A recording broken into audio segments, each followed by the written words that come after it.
You're listening to Little Green Cheese, episode 53.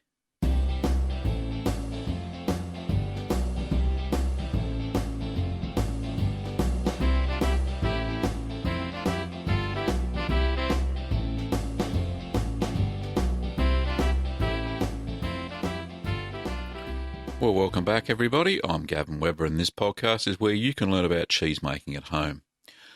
Since I last recorded an episode, I've made quite a few cheeses, and if you pop over to cheeseman.tv, which takes you to my YouTube channel, you'll see that I have swags of new videos. I'm trying to release one per week. Some of the good cheeses that I've made lately have been English Coulommiers, which is another name for English farmhouse cheese. And it's made using a camembert mould. It's a white cheese. It's a soft cheese, and you can eat it within about 2 days. Very, very tasty. It's spreadable, so very nice and very easy to make. I've also made, in that period, a fourme d'Ambert, which is a French cow's milk cheese, style cheese, and it's a blue cheese. Now, I haven't tasted it yet, so I can't attest to whether it has worked or not, but it looks pretty darn good. It has a good mould coating all over it, blue and a bit of white as well.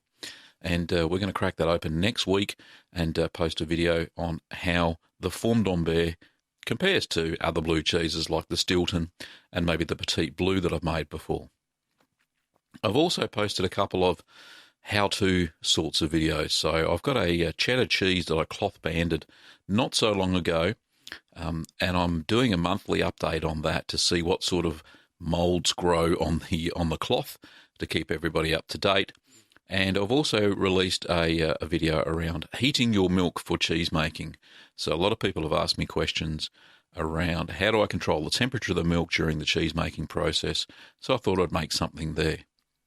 So one last cheese that I've made is Tilsit. Now, Tilsit is a wash rind cheese, and it uses Brevibacterium linens, which is a red bacteria that grows on the outside of the cheese. It's going to be very interesting. So it's going to, you can ripen it from 2 to 6 months. I'm going to let it age only for the 2 months because I want to see what it tastes like. I don't particularly like really strong cheeses other than some strong blues. So never having really eaten a red moulded cheese before, I'm going to take it one step at a time. Now, if that's successful, I've got quite a few requests to make cheeses such as Munster, Brick, Limburger, to name a few. And I've got quite a few. And Reblochon, I think, is another one. That's how you pronounce it. And we'll go from there. Anyway, so that's the cheese-making adventures that I've been up to, and you can check those all out at cheeseman.tv. Now, we have a listener question this week, and this one's from John from Denmark. Hello, Gavin. John from Denmark. I have a question regarding cheese wax and the paraffin. Paraffin you can also use. What is the difference? And is paraffin as good as cheese wax? The cheese wax is much more expensive, and anyway, here in Denmark, the paraffin is only fifth of the price. So can I use that instead of cheese wax? I would like to learn a bit about it. I wish you a good weekend. And thank you very much for some very nice video tutorials about making cheese. Please continue. Thank you very much. Bye-bye for now. Well, thanks very much, John. Appreciate your question, mate, all the way from Denmark. Now, there are a couple of waxes you can use for cheese wax, and unfortunately paraffin is not one of them. Paraffin is far too brittle, and when you try and peel it off of the cheese, it leaves bits of wax in the cheese. Also, it has a higher melting temperature than what cheese wax does. Now, cheese wax is made from a little bit of paraffin, but also some microcrystalline wax, and sometimes a little bit of beeswax mixed in with that as well. And it makes cheese wax very pliable, so very malleable, easy to to brush on when it's melted, and it has a low melting temperature. It melts at something like 50 degrees Celsius, which is, I don't know in Fahrenheit, but 50 degrees Celsius. And you only really need to bring the temperature up to about 90 degrees Celsius, which is about 200 Fahrenheit, to kill off any of the bacteria and stuff if you've got them on your cheese, and you then dip it into the cheese wax. You also can use cheese wax over and over and over again. Well, I'm still using the same cheese wax I bought back in 2009. So it certainly is economical, given that you mentioned that the price of paraffin was a fifth of the price of what you pay for cheese wax.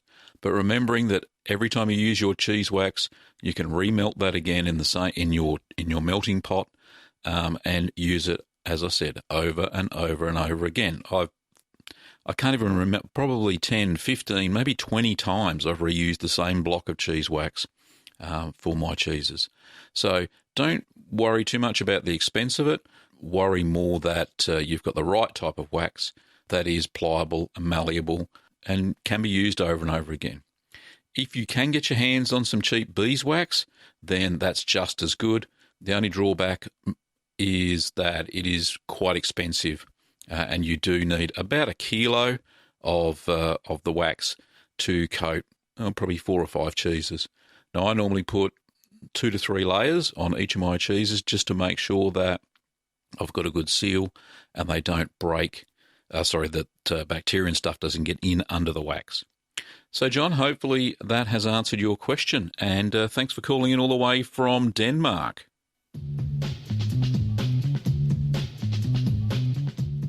Well, we've got quite a few email questions this week, so let me bring up the email and we'll start up. So this one's from Sue Fenton. Now, Sue is from somewhere in Australia. She says, just listening to the podcast with Rochelle.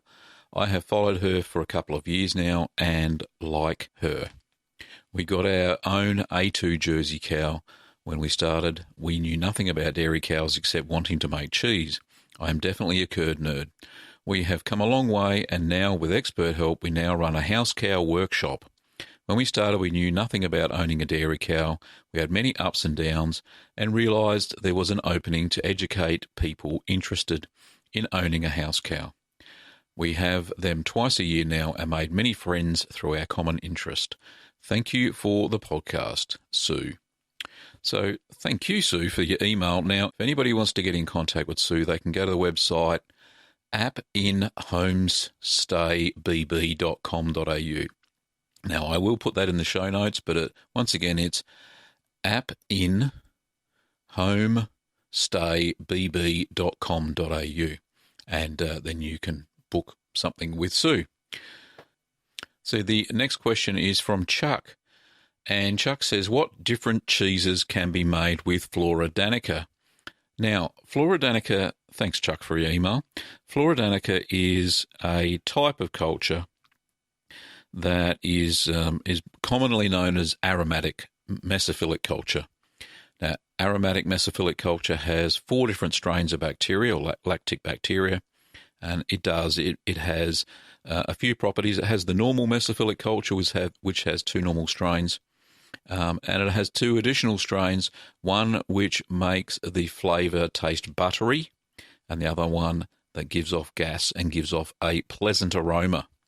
Now, I make cheeses with some Flora Danica, and they are mainly soft cheeses. So soft cheeses like Camembert Brie, the English Coulomers that I mentioned at the start of the show, I put a bit of Flora Danica or aromatic mesophilic into that cheese, and I've also used it in my queso fresco.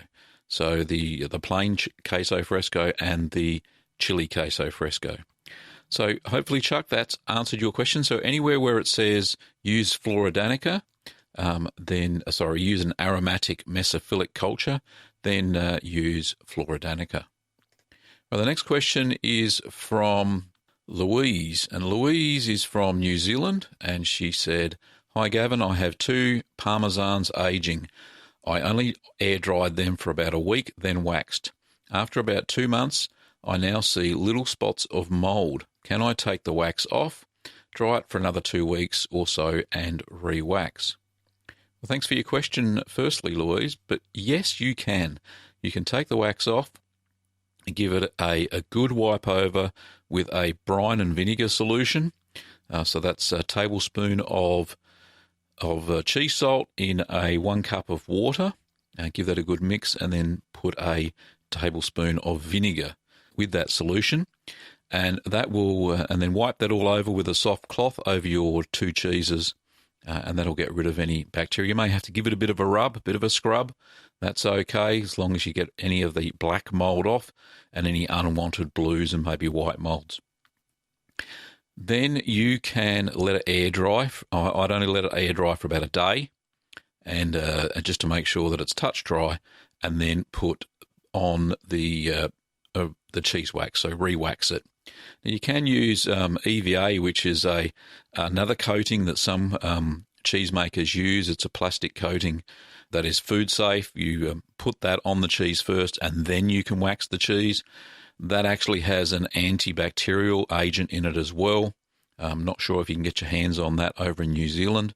But yeah, EVA is another product that you can put onto your cheese. I don't use it personally because I make sure that I put 2 to 3 layers of wax onto the cheese, and I don't have any troubles with mould. But like I said before, if you do have mould underneath the wax and you can see it, then if you can see it, then you're either using a natural wax that is transparent, or you haven't put enough layers of wax on the cheese to start with.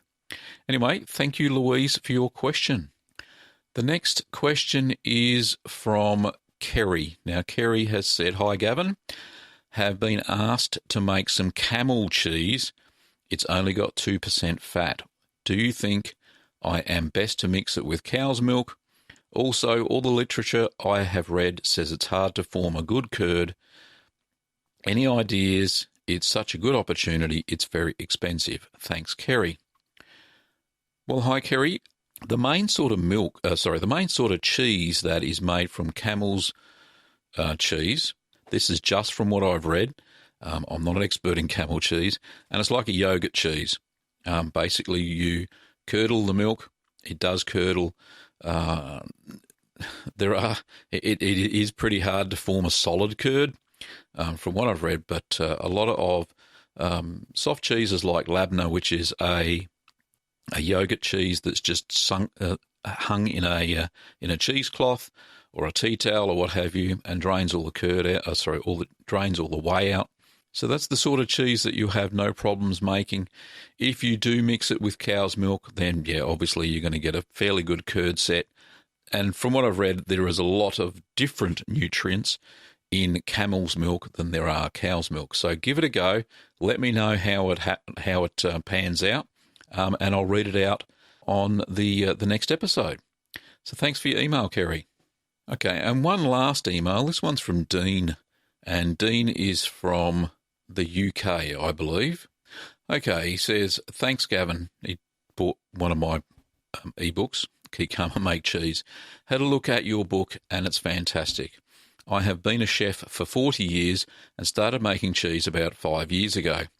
I have advanced a little since then, and I come up with a unique cheese you might find interested in making. I'd like to push the boundaries and experiment anyway.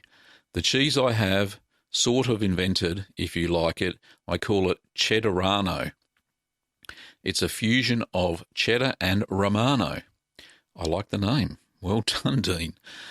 I make 2 separate batches of cheese at the same time, following a cheddar recipe and a Romano recipe. So one is with thermophilic culture and the other mesophilic. Then milled both sets of curd together, well mixed, and then aged for 6 months. In brackets, I have aged some for 18 months old. The flavour is incredible. A really stunning cheese with lots of deep, mature flavour. It cuts perfectly.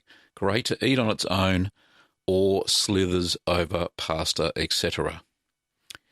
Dean goes on to say, "You have a true passion for cheese like myself, and thank you for the great video tutorials. Kind regards, Dean."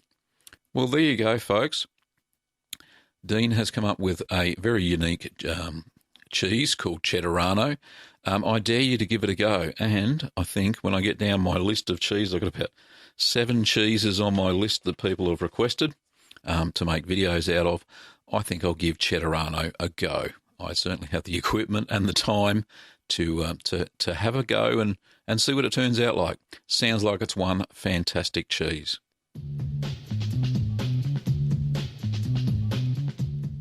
Well, just a short episode this week. Thank you, everybody, for your emails and voicemails. Don't forget that you can pop over to littlegreencheese.com, leave a voicemail on the page, and I will answer your question on air or via the podcast. It's not live, of course. And don't forget that, I do read everybody's emails, but sometimes I can't get to them. I do get a lot of them. And I also do get a lot of comments on YouTube, which I try and get to. Some of them aren't questions. Some of them are just things. YouTube's a bit funny like that sometimes. But, I try and answer everybody's emails, or at least read them on air. On the show for everybody to learn and listen. Now, this podcast is free for a reason. I don't have any sponsors on it. That's because I run our own cheese business. So not only we teach cheese making courses here in Melton West, where we live, and many people from all over Victoria and indeed all over Australia have come to learn how to make cheese with me, Gavin. We also do sell supplies, ingredients and kits and so on and so forth for cheese making, and not only cheese making but soap making and candle making, but that's not the topic of this podcast. So if anybody's interested, don't forget that you can pop over to littlegreenworkshops.com.au and check that out. Also, for my creative work on YouTube, it's certainly not cheap to buy all the expensive equipment and to host this podcast as well. So if you have as little as $1 to spare, don't forget that you can support this show and the YouTube channel, cheeseman.tv.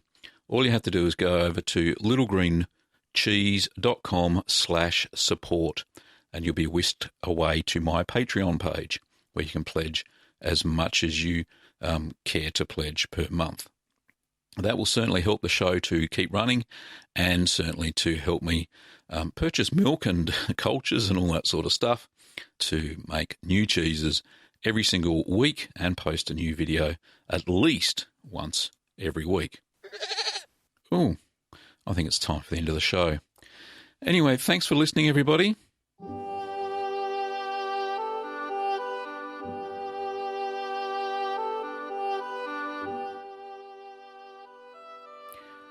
You've been listening to the Little Green Cheese Podcast. For workshop dates, pop over to littlegreenworkshops.com.au.